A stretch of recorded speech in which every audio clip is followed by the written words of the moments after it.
Hi folks, I'm going to talk about the Lorna Lift. It was something that came up on the VIP group, so I thought I'd share with you. Why is it called the Lorna Lift? It's called the Lorna Lift because I nicked it off the amazing Lorna Lee Malcolm many years ago. So we often have clients and we want to start to work the lower fibres of the rectus abdominis for some clients that are able. The question on the VIP group came up about osteoporosis because it is loaded flexion. And whilst we don't want to load in the upper back with loaded flexion, some may be okay in the lumbar spine, but we're not talking about people with severe osteoporosis. We're not talking about anybody with crush fractures. With the Lorna Lift, it's a fabulous bridge if you want to then start challenging your clients who are able to do more things like with both legs in the air, roll over, rolling like a ball, and anything that you feel uses the strength in the lower fibres of the rectus abdominis. Also ideal for really conditioning through the abdominals. It's great for working these lower fibres of the rectus abdominis. It's also fabulous for creating some opening and some nourishment and some flexion into that lumbar spine. Now, if somebody has a disc injury that's quite acute at the moment, then it's probably not the best exercise for them to do. However, when people are in recovery, they can stay with the first phase. So I'm going to show you 3 phases. Now, I know you all know we have the 2 rectus abdominis down the front, but because of the tendinous insertions, of which I haven't got, but because of the tendinous insertions, it means that we can recruit more muscle fibres from the upper end of the rectus abdominis or more muscle fibres from the lower end. So you're going to come onto your mat.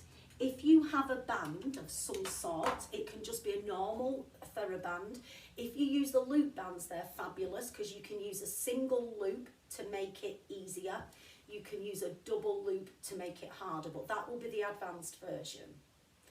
So if you come onto your back, if you need a pillow, please do. I want you to feel your neck is in alignment.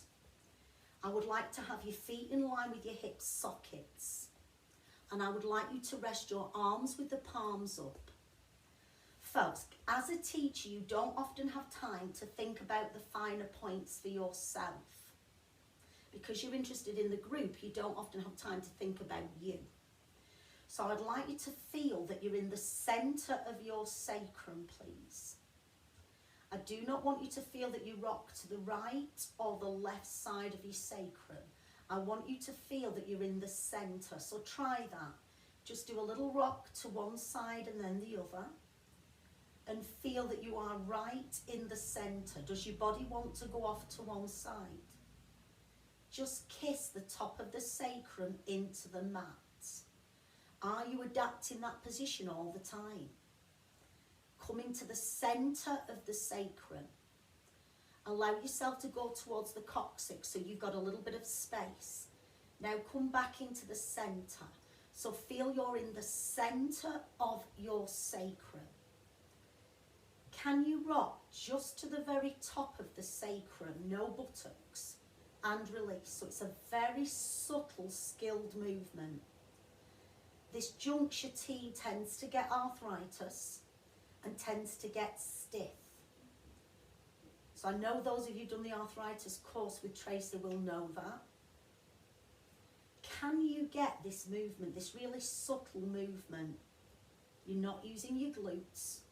We're really just using a very small tilt. Put your hands on your tummy. Feel that your muscles do not push out.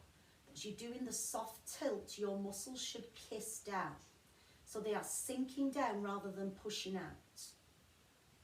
Start to roll to the bottom of your waistband and the buttocks join in. Roll down. Your thighs stay parallel with the hip socket. We roll to the top of the sacrum, sink the abdominals, start to press through the feet, engaging the buttocks, and roll down. Do you go off to one side? Can you roll up to the bottom of the waistband with segmental control? Is it blocky? Are you shaky? Take a soft breath out through the mouth as you roll. Take a soft breath in as you lower.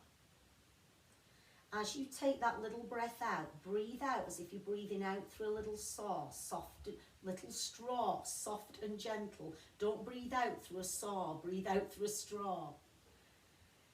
Can you take it towards the bottom of the rib cage? Have you got that equal segmental control as you're rolling up to the bottom of your rib cage? Breathe out as you roll up to the bottom of the rib cage.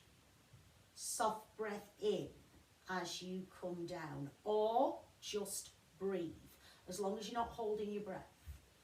Place your hands on your abdominals in the middle of that rectus abdominis, at the top and the bottom. Keep the flexion, so you're not going up into extension. Feel that your abdominals sink down. Now, it's important that your clients can achieve this before they progress. There should be no pushing out in the abdominals. So you curl. Now, I would keep people here who have a vaginal prolapse. I would keep people here if their back wasn't feeling happy. I would keep them here. How do we know whether people can progress? Go into slight imprint. Feel what your abdominals are doing. Lift one leg. Now, as you lift the second leg, I had to work hard then, can you still keep that soft imprint? So can you do that without bulging your abdominals? Let's do it again. Kiss the back into slight imprint. Feel what your tummy muscles are doing. Lift one leg. Now lift the second. Can you keep the back down? Hands come onto the front of your thighs. Now I want you to think about the shoulder bridge that you just did. Try and feel that you're reproducing the shoulder bridge movement. Let it go. I would like you to resist it. So as you're trying to do that shoulder bridge movement, segmental control, peeling up, you're resisting with your hands. Take a soft breath out. Relax the neck. That's not easy. Take a soft breath in. So it doesn't matter how high you're getting.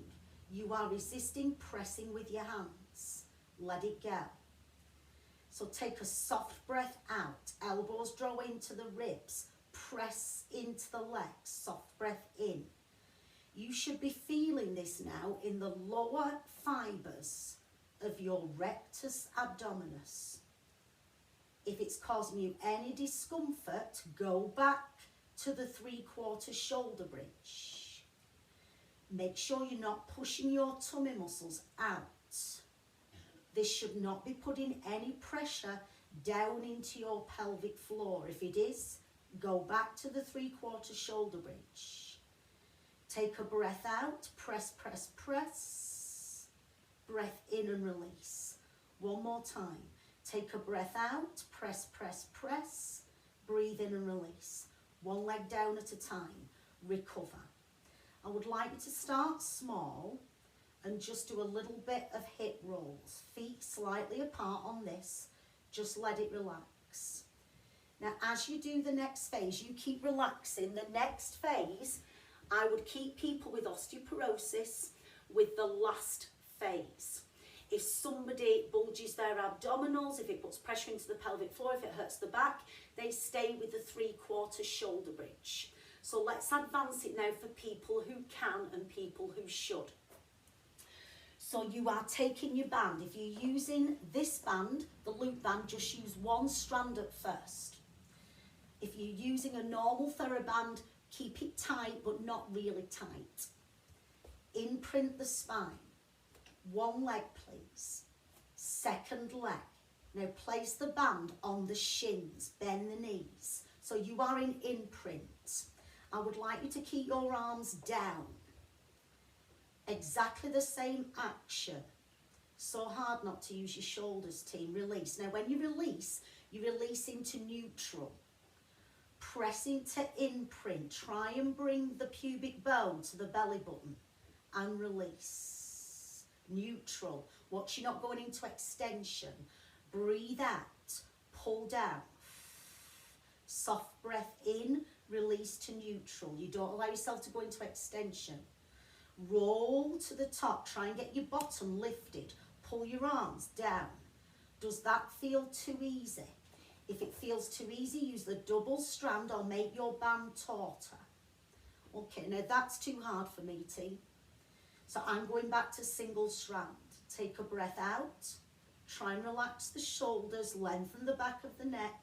Breathe into neutral.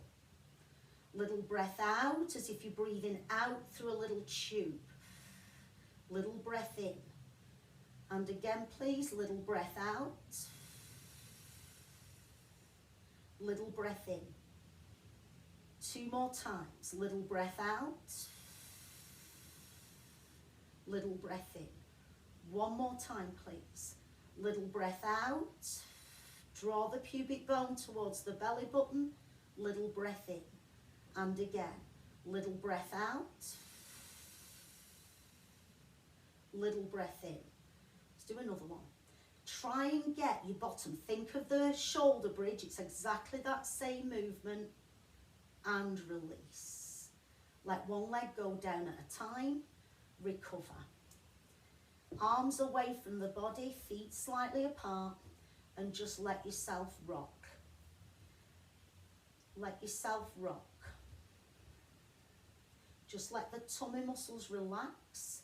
You're not trying to take the legs all the way over because you've just been in flexion. Just allow that lower back to relax.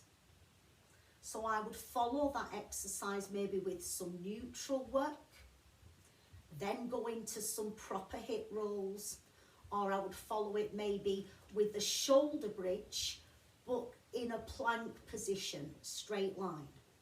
Yes? Hope that's been useful, and that's the Lorna Lift. Oh.